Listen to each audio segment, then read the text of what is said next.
اللهم إنك عفو تحب العفو فاعف عني ربنا آتنا في الدنيا حسنة আমি সেটি মনের প্রাণে বিশ্বাস করি যে আমি যদি সেই চেয়ার অতটুকু অধিকার থাকবে।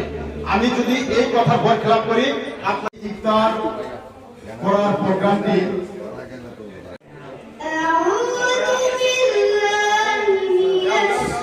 তাদের জীবন জীবনের সমস্ত গুণাগার ক্ষমা চাই আল্লাহ, তাদের কবরকে জান্নাত থেকে নূরে আলোয় আলোকিত করিয়া দিন। সকলকে আল্লাহ পূর্ণাঙ্গ হেদায়েত দান করুন, সকলকে পাঁচ ওয়াক্ত নামাজ পড়ার তৌফিক দান করুন। সকলকে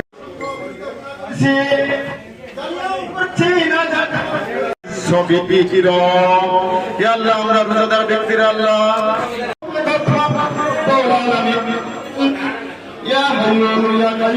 আল্লাহ আপনার কাছে সকল গুনাহ স্বীকার করে নিচ্ছি। মনে ক্ষমা করিয়া দিন। মনে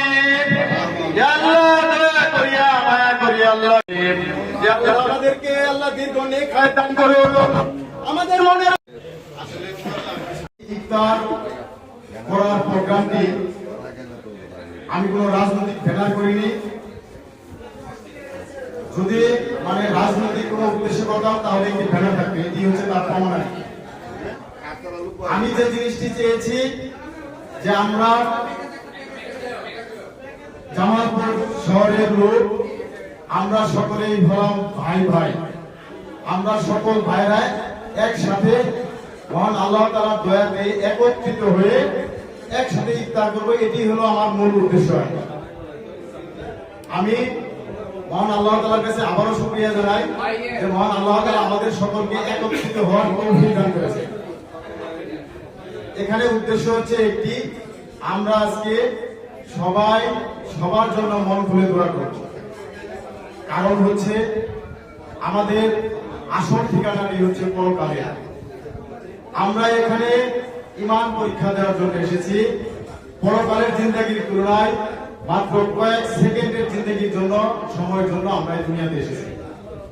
তাই আমাদের মূল উদ্দেশ্য হচ্ছে আজকে মহান আল্লাহ তাআলার কাছে আমরা দোয়া করব, মহান আল্লাহ তাআলা যেন আমাদের প্রতি সকল সময়, সকল কর্মকাণ্ডে, সকল সময় যেন রাজি এবং খুশি থাকে। আমরা আসলে মূলত মহান আল্লাহ তাআলার দয়া পাওয়ার জন্য সকল ভাইরা একত্রিত হয়ে এখানে আল্লাহর কাছে দোয়া করব, এটি হচ্ছে মূল উদ্দেশ্য। আমার অন্য কোনো উদ্দেশ্য নেই। আর আপনারা সকলেই জানেন যে সামনে পৌরসভা নির্বাচন আছে। সেই নির্বাচনে আমি অনেক আগে থেকেই প্রার্থী হয়েছি।